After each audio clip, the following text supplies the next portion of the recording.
ಓಂ ಶ್ರೀ ಗುರುಭ್ಯೋ ನಮಃ. ವಕ್ರತುಂಡ ಮಹಾಕಾಯ ಕೋಟಿ ಸೂರ್ಯ ಸಮಪ್ರಭಾ ನಿರ್ವಿಘ್ನಂ ಕುರು ಮೇ ದೇವ ಸರ್ವಕಾರ್ಯ ಸರ್ವದಾ. ಓಂ ದೇವಾನಾಂ ಚ ಋಷೀಣಾಂ ಚ ಕಾಂಚನಂ ಸನ್ನಿಭಂ ಬುದ್ಧಿಮಂತಂ ತ್ರಿಲೋಕೇಶಂ ತಂ ನಮಾಮಿ ಬೃಹಸ್ಪತಿಂ. ಓಂ ಶ್ರೀ ಗುರುಭ್ಯೋ ನಮಃ. ಗುರುಬ್ರಹ್ಮ ಗುರುವಿಷ್ಣು ಗುರುದೇವೋ ಮಹೇಶ್ವರ ಗುರು ಸಾಕ್ಷಾತ್ ಪರಬ್ರಹ್ಮ ತಸ್ಮೈ ಶ್ರೀ ಗುರುವೇ ನಮಃ. ನಾನು ಕುಮಾರಸ್ವಾಮಿ ಹಿರೇಮಠ್, ವಿದ್ವಾನ್. ಈ ದಿನ ವಿಶೇಷತೆ ಏನೆಂದರೆ ಧನಸ್ಸು ರಾಶಿ ಗುರುಗ್ರಹ ಗೋಚಾರ ಫಲಾಫಲಗಳನ್ನು ತಿಳಿತಾ ಹೋಗೋಣ. ಗುರುಗ್ರಹ ಧನಸ್ಸು ರಾಶಿಯವರಿಗೆ, ಲಗ್ನದವರಿಗೆ ದ್ವಾದಶ ರಾಶಿಯಲ್ಲಿ ಯಾವ ಮನೆಯಲ್ಲಿದ್ದರೆ ಏನು ಲಾಭ ಅನ್ನೋದನ್ನು ವಿಶೇಷವಾಗಿ ಈ ದಿನ ತಿಳಿತಾ ಹೋಗೋಣ. ನೋಡಿ, ಇದು ಮೊದಲಿಗೆ ಮೇಷರಾಶಿಯಿಂದ ಎಣಿಸ್ತಾ ಬಂದರೆ 9ನೇ ಮನೆ ಭಾಗ್ಯಸ್ಥಾನ ಧನಸ್ಸು ರಾಶಿ ಆಗಿರುತ್ತದೆ. ನೋಡಿ, ಇದು ಪೂರ್ವ ಪುಣ್ಯ ಯೋಗ ಭಾಗ್ಯಸ್ಥಾನ ಅಂತ ಹೇಳ್ತೀವಿ. ಗುರುಗ್ರಹನ ಫಲಾಫಲಗಳು ತಿಳಿತಾ ಹೋಗೋಣ. ಯಾವ ಮನೆಯಲ್ಲಿದ್ದರೆ ಏನು ಫಲ ಅನ್ನೋದ್ರ ಬಗ್ಗೆ ತಿಳಿಯೋಣ. ಗುರುನೇ ಇದಕ್ಕೆ ಓನರ್. ಧನಸ್ಸು ರಾಶಿಗೆ ಗುರುನೇ ಅಧಿಪತಿ ಆಗಿರ್ತಾನೆ. ಈ ರಾಶಾಧಿಪತಿ ಈ ಗುರುಗ್ರಹನೇ ಆಗಿ ಈ ಗುರುಗ್ರಹ ಸಂಚಾರವನ್ನು ತಿಳಿತಾ ಹೋಗೋಣ. ನೋಡಿ, ನಿಮ್ಮ ರಾಶಿ ಲಗ್ನವನ್ನು ಇಟ್ಟುಕೊಂಡು ನಿಮ್ಮ ಧನಸ್ಸು ರಾಶಿಯಿಂದ 2, 5, 7, 9, 11ರಲ್ಲಿ ಗುರು ಇದ್ದರೆ ಶುಭ. ಇಲ್ಲಿ ನಿಮ್ಮ ಜಾತಕ ಗೆದ್ದು ಅಂತ, ಇಲ್ಲಿ ನಿಮ್ಮ ಜಾತಕ 50% ರೈಟ್ ಅಂತ ಕೊಟ್ಬಿಡ್ತೀವಿ ನಾವು. ಫಸ್ಟ್ ನಾವು ಯಾರಾದರೂ ಬಂದು ಜಾತಕ ಕೇಳ್ಬೇಕಂದ್ರೆ ಫಸ್ಟ್ ನೋಡೋದೇ ಗುರುಗ್ರಹನ ನಾವು. ನೆಕ್ಸ್ಟ್ ಧರ್ಮಾಧಿಪತಿ ಧರ್ಮಾಧಿಪತಿ ಏನು ಕೊಟ್ಟಾನ, ಕರ್ಮಾಧಿಪತಿ ಶನಿದೇವ್ರು ಏನು ಕೊಟ್ಟಾನ. ಸೆಕೆಂಡ್ ನೋಡೋದು ಶನಿದೇವ್ರನ್ನ. ಫಸ್ಟ್ ನೋಡೋದು ಗುರು ಬಲ. ನೋಡ್ರಿ, ಆ ವಿದ್ಯೆ ಏನು ಎಜುಕೇಷನ್ ಇದೆ ಅಂತ ನೋಡೋಲ್ಲ ನಾವು. ಗುರು ಎಲ್ಲಿದ್ದಾನ ಅಂದಮೇಲೆ ಅವನ ಜ್ಞಾನ ಏನಿದೆ ಅಂತ ನೋಡ್ತೀವಿ.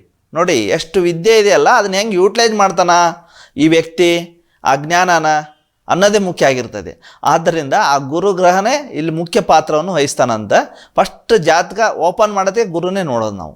ಆ ಗುರುಗ್ರಹ 2, 5, 7, 9, 11ರಲ್ಲಿದ್ದರೆ ಅಲ್ಲೇ ನಿಮ್ಮದೇ 50% ರೈಟ್ ಈ ಜಾತಕ ಅಂತ ಹೇಳ್ಬಿಡ್ತೀವಿ ನಾವು. 1, 3, 4, 6, 8, 12ರಲ್ಲಿದ್ದರೆ ಅಶುಭ ಅಂತ ಹೇಳ್ತೀವಿ. ಈ ರೀತಿ ತಿಳ್ಕೊಂಡು ನಿಮ್ಮ ರಾಶಿ ಲಗ್ನವನ್ನು ನೀವೇ ನೋಡಿಕೊಂಡು ಇದನ್ನು ಗುರು ಬಲಾಫಲವನ್ನು ಇಲ್ಲಿ ಜನ್ಮ ರಾಶಿಯಲ್ಲಿ ಗುರು ಇದ್ದರೆ ನೋಡಿ, ಅವನು ಓನರ್ ಆಗಿ ಆ ಮನೆಯಲ್ಲಿದ್ದರೆ ಉತ್ತಮನೇ. ಆದರೆ ಜನ್ಮಗುರು ನರೋದುಃಖ ಅಂತ ಹೇಳ್ತೀವಿ. ಅಂದರೆ ಏನಂದರೆ ರೆಸ್ಪಾನ್ಸಿಬಿಲಿಟಿ ಪರ್ಸನ್ ಅಂತ, ಹೆಚ್ಚು ಜವಾಬ್ದಾರಿಗಳು ಇವ್ರ ಮೇಲೆ ಇರುತ್ತದೆ. ಮತ್ತು 7ನೇ ಮನೆ ಸ್ಥಾನ ನೋಡೋದ್ರಿಂದ ಗುಡ್ ಕಮ್ಯುನಿಕೇಟರ್ ಆಗಿರ್ತಾನೆ. ಮತ್ತು ಅಲ್ಲಿ ಸ್ವಂತ ಮನೆಯಲ್ಲಿ ಕುತ್ಕೊಂಡು ನೋಡೋದಕ್ಕೂ ಬೇರೆ ಮನೆಯಲ್ಲಿ ನಿಂತು ನೋಡೋದಕ್ಕೂ ತುಂಬ ವ್ಯತ್ಯಾಸ ಇರುತ್ತದೆ. ಗುರುಗ್ರಹ ಅವನು ಸ್ವಂತ ಮನೆಯಲ್ಲಿದ್ದು ಬೇರೆ ಮನೆಯವರು ದೃಷ್ಟಿ ಹರಿಸೋದು 100ಕ್ಕೆ 75% ಜಾಸ್ತಿ ಅಂಕ ಇದ್ದಂಗೆ. ಇಲ್ಲೇನಾಗುತ್ತೆ, ಬೇರೆ ಮನೇಲಿ ಇದ್ಕೊಂಡು ದೃಷ್ಟಿ ನೋಡಿದ್ರೆ 50% ಅಂಕ ಇದ್ದಂಗೆ. ಆ ರೀತಿ ನಾವು ಅರ್ಥ ಮಾಡಿಕೊಂಡು ಜನ್ಮ ಗುರುದ್ದು ಈ ರೀತಿ ತಿಳ್ಕೊಬೇಕು. ಲಗ್ನದಲ್ಲೇ ಗುರು ಇದ್ದರೆ ಒಳ್ಳೆಯದು. ಮತ್ತು ಧನಸ್ಥಾನದಲ್ಲಿ ಗುರು ನೋಡಿ, ಧನಾಧಿಪತಿ ಶನಿನೇ ಆಗಿ ಇಲ್ಲಿ ನೇರವಾಗಿ ಮಾತಾಡೋಂಥ ವ್ಯಕ್ತಿಗಳಾಗಿರ್ತಾರೆ. ಮತ್ತು ಇಲ್ಲಿ ಧನಸ್ಥಾನದಲ್ಲಿ ಗುರು ಮಕರ ರಾಶಿಯಲ್ಲಿ ನೀಚನಾಗ್ತಾನೆ. ನೀಚನಾದರೆ ಇವ್ರಿಗೆ ಯಾರಾದರೂ ಶತ್ರು ಇದ್ದರೆ ಇವ್ರ ಮಾತೆ ಇವ್ರಿಗೆ ಶತ್ರು ಆಗಿಬಿಡುತ್ತೆ.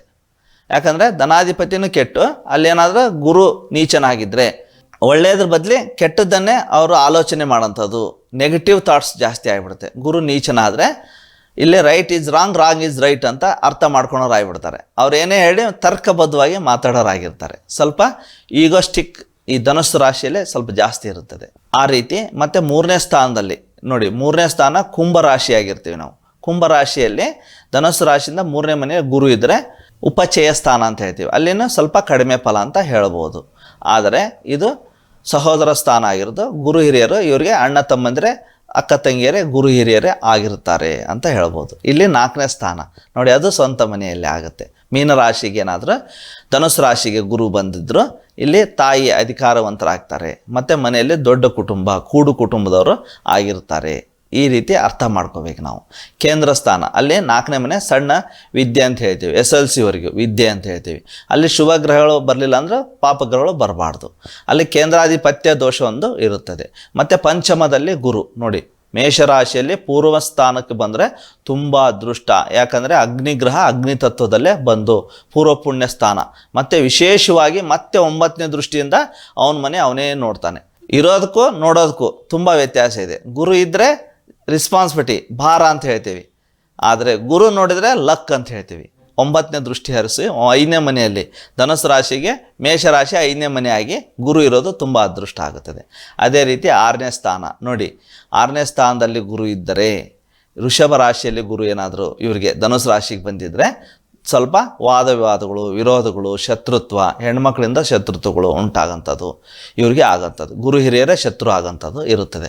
ಆದ್ದರಿಂದ ಗುರು ಹಿರಿಯರನ್ನ ಹೆಚ್ಚು ಇವರು ವಿರೋಧನ ಮಾಡ್ಕೋಬಾರ್ದು. ಯಾರೇ ಹಿರಿಯರು ಹೆಣ್ಮಕ್ಳಿರಲಿ ಗಂಡು ಮಕ್ಕಳಿರಲಿ, ಧನುಸು ರಾಶಿಯವರಿಗೆ ಎನಿಮಿ ಅಂದರೆ ಗುರು ಹಿರಿಯರೇ ಆಗಿಬಿಡ್ತಾರೆ. ತಾಯಿ ಸಮಾನರು, ತಂದೆ ಸಮಾನರು, ಹಿರಿಯರ ಜೊತೆಗೆ ಇವರು ಯಾವತ್ತೂ ವಿರೋಧ ಕಟ್ಕೋಬಾರ್ದು. ನೋಡಿ, ಆ ಸಮಸ್ಯೆ ಇದೆ ಅಂದರೆ ಅದನ್ನು ಬಿಟ್ಟು ಹೋಗ್ಬೇಕು. ಅದನ್ನು ಬಿಟ್ಟು ನಾವು ಬೆಳೆಸ್ಕೊಂಡು ಹೋಗಬಾರ್ದು. ಅದರ ವಿರೋಧವಾಗಿ ಮಾಡ್ಬೇಕು. ಜ್ಯೋತಿಷದಲ್ಲಿ ಸಮಸ್ಯೆ ಇದೆ ಅಂದರೆ ಆ ಸಮಸ್ಯೆ ಬಿಡಬೇಕು. ಈ ರೋಡ್ ಸರಿ ಇಲ್ಲ ಅಂದರೆ ಇನ್ನೊಂದು ರೋಡಿಗೆ ಹೋಗ್ಬೇಕು ಅಷ್ಟೇ. ಆ ರೋಡ್ ಸರಿ ಆಗಿಬಿಟ್ಟು ಅಲ್ಲೇ ನಿಲ್ಲೋದಲ್ಲ. ಅದಕ್ಕೆ ಆ ಗ್ರಹಗತಿಗಳು ನಿಮ್ಗೆ ಯಾವುದು 6, 8, 12 ದುಸ್ಥಾನ ಅಂತ ಹೇಳ್ತೀವಿ. ಆ ವ್ಯಕ್ತಿ ದುಸ್ಥಾನವನ್ನು ನೋಡಿ ನೀವು ಅದನ್ನು ದೂರ ಇರೋಂಥ ಪ್ರಯತ್ನ ಮಾಡಬೇಕು. ಅವರಿಂದ ವಾದ ವಿವಾದಗಳನ್ನು ಮಾಡ್ದಂಗೆ ಇದ್ದರೆ ಒಳ್ಳೆಯದು. ಅದೇ ರೀತಿ ಸಪ್ತಮ ಗುರು ನೋಡಿ, ವಿಶೇಷವಾಗಿ ಧನುಸು ರಾಶಿಗೆ ಮಿಥುನ ರಾಶಿಯಲ್ಲಿ ಗುರು ಬಂದಿದ್ದೇ ಆದರೆ ತುಂಬ ಅದೃಷ್ಟ ಯೋಗಗಳು ಬರುತ್ತದೆ. 7ನೇ ಮನೆ ಇದ್ದರೆ ಏನು ವಿಶೇಷ ಅಂದರೆ ನೇರ ದೃಷ್ಟಿ ಮತ್ತೆ ರಾಶಿ ಮೇಲೆ ಹರಿಸುತ್ತೆ ಗುರು.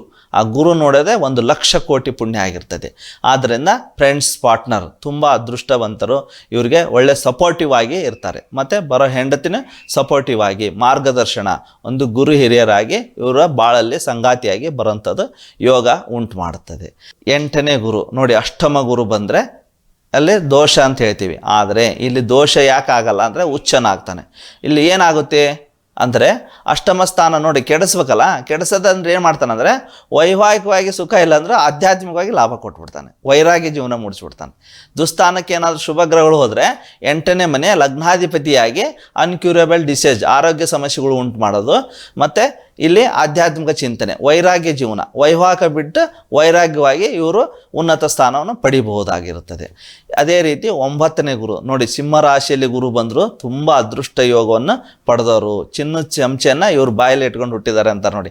ಅದೇ ರೀತಿ ಧನುಸು ರಾಶಿಯವ್ರಿಗೆ ಏನಾದರೂ ಲಗ್ನದವ್ರಿಗೆ ಸಿಂಹ ರಾಶಿಯಲ್ಲಿ ಗುರು ಇದ್ದಿದ್ದೇ ಆದರೆ ತುಂಬ ಅದೃಷ್ಟ ಯೋಗ, ತಂದೆ ಹಿರಿಯರು ಗೌರವ ಮಾನ್ಯತೆ ಅದೃಷ್ಟ ಯೋಗ ಮಠ ಮಾನ್ಯಗಳಿಂದ ಕೃಪಾಶೀರ್ವಾದ ಎಲ್ಲ ಇವರಿಗೆ ಸಿಗೋಂಥದ್ದು. ಯಾಕಂದರೆ ಪಂಚಮ ದೃಷ್ಟಿಯಿಂದ ಮತ್ತೆ ಆ ಧನುಸ್ಸು ರಾಶಿಯನ್ನು ನೋಡೋದು ಇವರಿಗೆ ಅದೃಷ್ಟ ಯೋಗವನ್ನು, ತುಂಬ ಅದೃಷ್ಟ ಯೋಗವನ್ನು ತಂದು ಕೊಡುತ್ತದೆ. ಯಾಕಂದರೆ ಅಗ್ನಿಗ್ರಹ ಅಗ್ನಿ ತತ್ವದಲ್ಲಿರೋದು ತುಂಬ ಒಂದು ಯೋಗವನ್ನೇ ಹೇಳುತ್ತದೆ. ಅದೇ ರೀತಿ 10ನೇ ಗುರು ನೋಡಿ, ಕನ್ಯಾ ರಾಶಿಯಲ್ಲಿ ಗುರು ಶತ್ರುನಾಗ್ತಾನೆ.